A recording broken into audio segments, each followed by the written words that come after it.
Oi, a gente vai falar agora sobre Guerra Fria, mais especificamente sobre as características da Guerra Fria, que vai de 45, depois da Segunda Guerra Mundial, até 89 ou 91, depende do ponto de vista. Em 89 nós tivemos a queda do Muro de Berlim, grande símbolo desse conflito. Em 91, a fragmentação da União Soviética e do bloco socialista como um todo. Essas duas datas podem ser entendidas como o fim da Guerra Fria. Nós vamos entender isso mais para frente. A gente começou a aula aqui com essa foto da Conferência de Alta, de 1945. E é interessante ver que nessa foto, os três líderes principais, né, o Churchill, o Roosevelt e o Stalin, né, o Churchill, primeiro-ministro da Inglaterra, o Franklin Delano Roosevelt, presidente dos Estados Unidos, e o Stalin, líder da União Soviética, parecem não participar da mesma conversa. A gente percebe que existe uma ruptura, como se o Stalin não estivesse participando dessa conversa que envolve o Churchill e o Roosevelt. É quase que um presságio do que vai acontecer com o mundo logo depois da Conferência de Alta. Ou seja, o que a gente vai perceber nesse mundo? Um mundo bipolarizado, dividido. De um lado nós vamos ter um ocidente capitalista liderado pelos Estados Unidos da América. Do outro lado nós vamos ter um oriente soviético, socialista, liderado pela União Soviética. Ou seja, essa bipolarização vai ser a principal característica da Guerra Fria. O primeiro marco que eu quero destacar da Guerra Fria vai ser a explosão da bomba atômica. Na verdade, duas bombas atômicas, em agosto de 1945. A explosão dessas bombas atômicas colocaram o fim definitivo da Segunda Guerra Mundial. Ou seja, a derrota do Japão, que ainda insistia em lutar contra os Estados Unidos.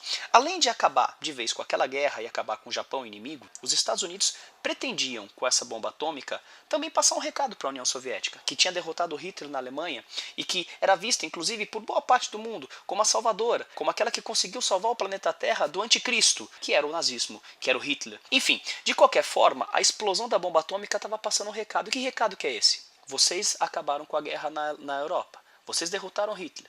Mas eu tenho a bomba mais devastadora, a arma mais devastadora do planeta Terra. Ok? Olha ela aqui. Essa aqui é a bomba que explodiu ali em Nagasaki, mais especificamente. Nós vamos ter em 45 também um outro marco importante, que é a Conferência de Potsdam, onde ficou estabelecida a divisão da Alemanha. A Alemanha, derrotada na Segunda Guerra Mundial, vai ser dividida em várias zonas, que depois vão se transformar em duas zonas, em dois países. Nós vamos ter de um lado a Alemanha Oriental, que é a República Democrática Alemã, sob liderança da União Soviética, e do outro lado nós vamos ter a República Federal da Alemanha, que vai ser capitalista sob liderança dos Estados Unidos. Analisando aqui, essas foram as zonas de divisão aqui da Alemanha. Vamos pegar. Essa vai ser a parte que vai ser a parte socialista, e todo esse resto aqui, vai formar a parte capitalista. Ou seja, aqui nós temos a Alemanha Ocidental e aqui nós temos a Alemanha Oriental, ok? Portanto, as principais características dessa Guerra Fria podem ficar definidas de que maneira? Existe uma bipolarização mundial.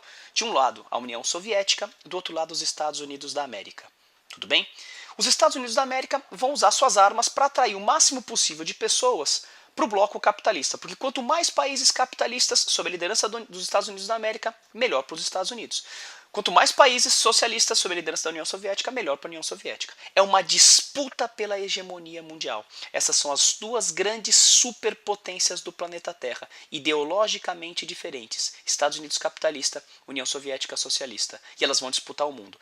A doutrina Truman, estabelecida pelo presidente Harry Truman dos Estados Unidos, estabeleceu que o verdadeiro inimigo era o comunismo e que os esforços não seriam medidos pelos Estados Unidos para combater esse verdadeiro inimigo a partir de 1945. Vai ser estabelecido aqui pouco depois o Plano Marshall, que vai ser uma ajuda econômica desprendida pelos Estados Unidos da América para reconstruírem os países destruídos pela Segunda Guerra Mundial. Essa ajuda à economia tinha uma condição, o engajamento desses países no bloco capitalista no contexto de Guerra Fria. Nós vamos ter a OTAN, uma organização militar. É muito importante destacar essa organização militar da OTAN. Ou seja, a Guerra Fria não aconteceu de fato, o conflito não aconteceu de fato, mas essa Guerra Fria ela vai ser uma guerra que estabelece a lógica do medo. Como assim a lógica do medo? Era importante um armamento, era importante as tropas estarem mobilizadas e era importante mostrar a força. Por isso que nós vamos ter uma corrida armamentista gigantesca aqui. E a OTAN, Organização do Tratado do Atlântico Norte, estabelece uma aliança militar capitalista contra o comunismo. Ou seja, para que o comunismo tenha medo dos capitalistas, ok? Nós vamos ter a CIA, né, que é o Serviço Secreto Norte-Americano, que vai investigar todo e qualquer tipo de avanço do comunismo.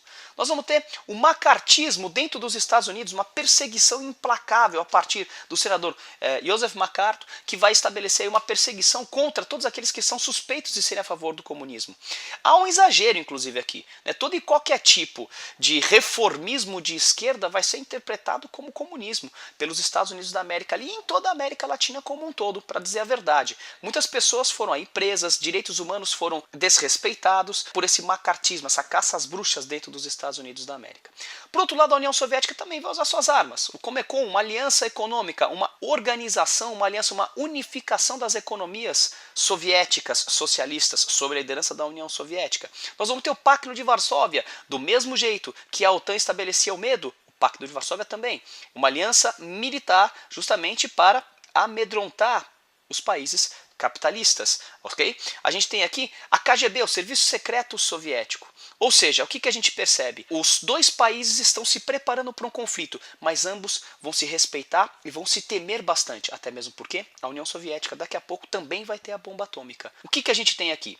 A gente tem um mundo totalmente dividido. De um lado, e o grande exemplo disso é a Europa, de um lado você tem a Europa Ocidental capitalista, dividida por uma, como disseram na época, uma cortina de ferro, uma divisão da Europa Ocidental para a Europa Oriental, que era socialista. Características principais dessa Guerra Fria vai ser a corrida armamentista, ou seja, um enorme desenvolvimento em armamentos. A gente tem o submarino, os caças, os porta-aviões, os mísseis de longa distância, os aviões invisíveis, os helicópteros. Quando eu digo aviões invisíveis, são aqueles que não são detectáveis por radar.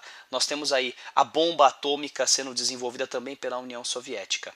Então nós vamos ter isso como grande característica também da Guerra Fria, essa corrida armamentista. O que um país compra, o outro também vai comprar, para estabelecer essa política do medo, de uma guerra que está prestes a acontecer. Tudo bem? A gente tem aqui também os primeiros conflitos que precisam ser destacados. Em 1948, a União Soviética estabeleceu um bloqueio de Berlim. A cidade de Berlim ficava dentro do bloco socialista, dentro da Alemanha Oriental, mas a cidade de Berlim também foi dividida em duas. Portanto, a parte capitalista da cidade ficou fechada, houve um bloqueio, o que mais para frente vai ser exemplificado pelo Muro de Berlim. O muro que vai dividir essas duas Alemanhas e que vai se transformar num grande símbolo dessa Guerra Fria, dessa bipolarização, dessa divisão do mundo entre socialismo e capitalismo. Aqui a gente tem algumas fotos interessantes da construção desse Muro de Berlim. Olha só que interessante aqui, o muro dividindo as duas cidades, né, a cidade oriental e a cidade ocidental. Esse muro foi construído num intervalo muito pequeno de tempo, da noite para o dia ele estava pronto, ok? Bom, continuando aqui com esses primeiros conflitos, a gente identifica, além desse bloqueio a Berlim, nós vamos ter também outros conflitos interessantes, como a Revolução Chinesa, a Guerra da Coreia, a Revolução Cubana, a Guerra do Vietnã, que também estão inseridas dentro desse conflito de Guerra Fria. A China se transforma em um Estado comunista em 1949, uma grande vitória do bloco socialista à Revolução Chinesa. Afinal de contas, quase 1 bilhão de pessoas se transformam em comunistas no contexto aqui dessa Guerra Fria. A Guerra da Coreia, que divide Coreia do Norte e Coreia do Sul. A Revolução Cubana, a Guerra do Vietnã. Aonde nós temos conflitos, vai ter algum tipo de participação, seja do capitalismo americano, seja do socialismo soviético. Vale então destacar esses conflitos aqui. Tudo bem? Nós vamos falar então agora sobre os períodos da Guerra Fria nos próximos vídeos, ok?